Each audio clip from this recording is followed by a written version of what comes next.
Denizkurdu tatbikatı hazırlık uçuşları kapsamında Bayraktar TB3'ün PT-3 ve PT-4 prototipleri Keşan'dan TCG Anadolu'ya intikal etti. Dünya havacılık tarihinde kısa pistli gemiden kalkış iniş yapan ilk İHA olan Bayraktar TB3'ün 2 adet prototipi, Denizkurdu 2 2025 tatbikatına katılım sağlamak maksadıyla TCG Anadolu'ya art arda iniş ve kalkış gerçekleştirdi.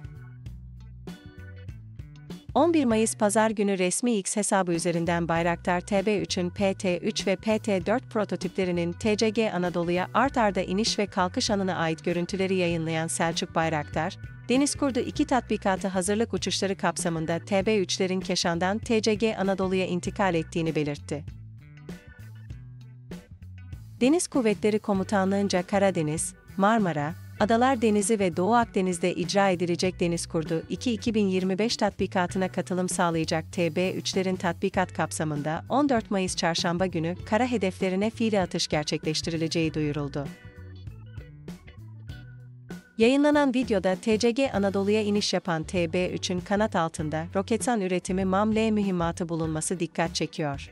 Bu bağlamda tatbikat kapsamında TCG Anadolu'dan havalanacak TB3'lerin MAM-L mühimmatı ile kara hedeflerine atış gerçekleştirmesi bekleniyor. TCG Anadolu'ya iniş kalkış imkan kabiliyeti kazandırılması maksadıyla 19 Kasım 2024'te ilk iniş o kalkış testini başarıyla tamamlayan TB3 İHA, geçtiğimiz Mayıs ayında Efes 2024 Birleşik Müşterek Fiili Atışlı Arazi Tatbikatı kapsamında da ilk kez kullanılmıştı. Bir yandan mühimmat entegrasyon testlerini sürdürerek MAM-T, İHA-122 süpersonik füze gibi Roketsan üretimi mühimmatlarla atış gerçekleştiren Bayraktar TB3, bir yandan da 22 Nisan 2025 tarihinde gerçekleştirilen kısa pistli gemiden tam otonom kalkış iniş testleri gibi gemi testlerini de başarıyla tamamlamaya devam ediyor. Geçtiğimiz Nisan ayında Bayraktar TB3 İHA, test sırasında Saros Körfezi'nde seyreden TCG Anadolu gemisine 4 sorti gerçekleştirmişti. Böylece TCG Anadolu gemisine 4 kez başarıyla kalkış iniş yapan Bayraktar TB3, son sortisini ise gün batımında tamamlamıştı. Milli İHA kısa pistte önceki testlerde olduğu gibi yine hiçbir iniş destek ekipmanı kullanmadan inmiş ve test sırasında Baykar tarafından geliştirilen yapay zeka algoritmaları da başarıyla görev yapmıştı. Bu görevlerin, 14 Mayıs 2025 tarihinde düzenlenecek Seçkin Gözlemci Günü kapsamında tatbikat senaryosunun bir parçası olarak gerçekleştirilmesi planlanıyor. Böylece Bayraktar TB3 SİHA'lar, gemi konuşlu operasyon yeteneklerini üst düzeyde sergilemiş olacak. Bayraktar TB3, dünya havacılık tarihinde kısa pistli bir gemiden tam otonom kalkış ve iniş yapan ilk SİHA olarak 22 Nisan 2025'ten itibaren TCG Anadolu'da yürütülen testlerde toplam 24 sorti gerçekleştirdi. 25 Nisan 2025 tarihinde Keşan'dan kalkan 4. prototip TB3, ilk kez gemiye iniş yaparak test sürecine katıldı. Bu gelişmeyle birlikte TCG Anadolu'da ilk kez 2 milli SİHA aynı anda konuşlanmış oldu. Bayraktar TB3 SİHA, 25 Haziran 2024'te Edirne'nin Keşan ilçesindeki Baykar Uçuş Eğitim ve Test Merkezi'nde gerçekleştirilen uçuşta 36.310 fit irtifaya çıktığı yüksek irtifa sistem performans testini başarıyla tamamladı. Tİ tarafından yerli olarak geliştirilen PD-170 motoruyla havalanan milli SİHA, böylece kritik bir eşiği daha geçti. Milli havacılık tarihimizin irtifa rekoru ise 45.118 fit ile Baykar tarafından milli ve özgün olarak geliştirilen Bayraktar Akıncı TİHA'ya ait bulunuyor.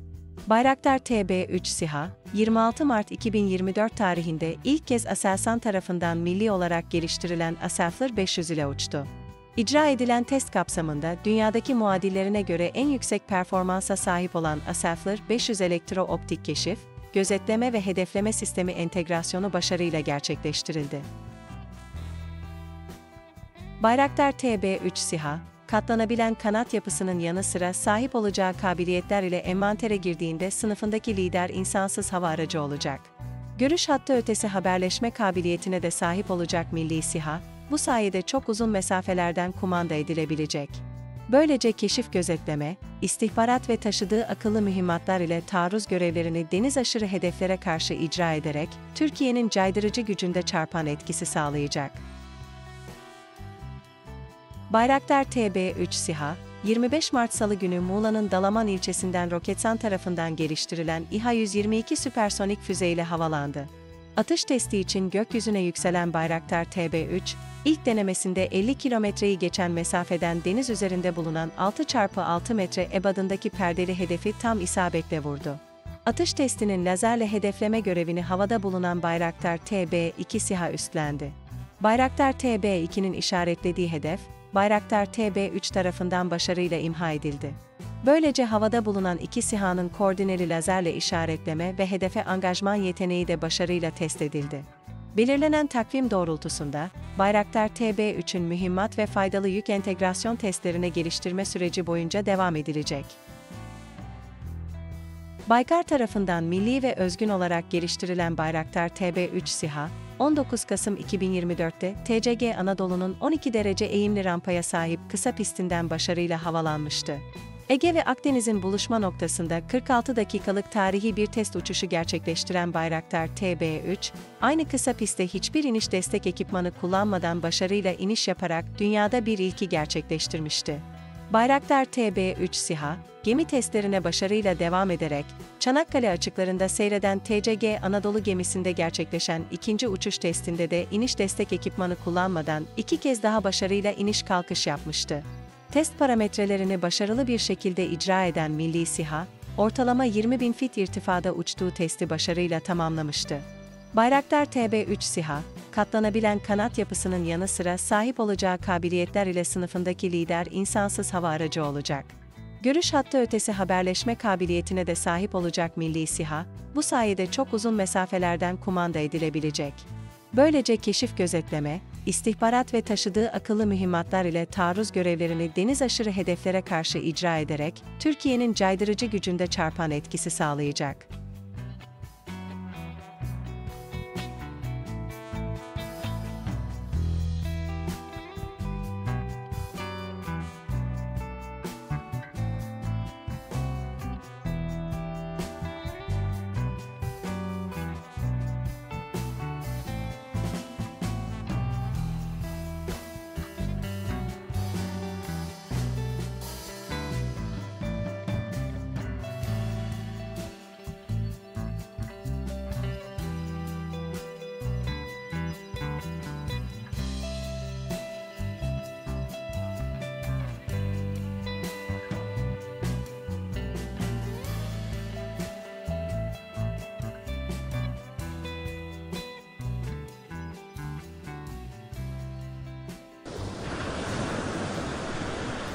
Bu projeyi sizlerle beraber yürütmek benim için de tarif edilemez bir gurur vesilesi.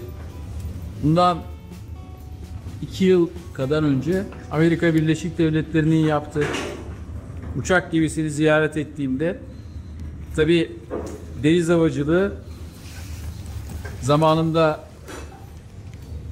onlar tarafından başlasından, bizler nasıl ki zamanında denizlere hükmettiysek, işte Barbaros Hayrettin Paşa'nın torunları olarak sizler, bugün de yeniden inşallah böylesine bir stratejik girişle deniz havacılığına, insansız hava araçlarıyla girerek aslında bir anlamda yeni bir dünyanın kapılarını aralamış olduk. Tabii onlar, evet, 1900'lü yılların başından itibaren deniz havacılığına başlamışlar. İkinci Dünya Savaşı'ndan önce düğün bir birikim elde etmişler ve sonrasında da teknolojiyi adım adım geliştirmişler. Bir anlamda mükemmelleştirmişler. Ama deniz havacılığının bir anlamda geleceğinde de bizler bu Bayraktar TB3'le yaptık uçuştan da dünyada ilk olmuş olduk. İlk defa kısa pistli gemilerden bir SİHA otomatik bir şekilde kalkıp inmiş oldu. Hatta görev sayılabilecek o yaptığı, faydalı yükle yaptığı uçuşlarda bir anlamda ilk defa bir uçak gemisinden kalkan SİHA görev yapmış oldu. Bundan sonra da diğer yaptığı görevlerde inşallah tarih yazmaya devam edecek. Evet, onlar büyük bir müktesebatla geliyorlar ama işin geleceğinde de bizler varız. Onların ne yaptığını da iyi bileceğiz. Biz de tarihi şekillendirmek için, geleceği şekillendirmek için ona göre yeni teknolojileri daha ilerisine, daha iyisine, daha gelişmişine ve daha efektif olanına çalışacağız. Bugün önemli bir tarihin parçası olmuş oluyoruz hep birlikte. Ben bu ülkenin bir mühendis evladı olarak hepinize yürekten sevgilerimi ve şükranlarımı iletmek istiyorum. İyi ki bu yolculukta, bu gemide sizlerle birlikteyiz. Daha önce not defterime not aldığım yıllar önce bir notta şunu ifade etmiştim. Biz kürek işçileriyiz, medeniyet gemimizin Vira Bismillah dendiği günden beridir. Bizim işimiz bu geminin küreklerini çekmek. Bu geminin sizlerle birlikte küreklerini çekiyor olmak benim için en büyük mutluluk. Sağ olun, var olun arkadaşlar.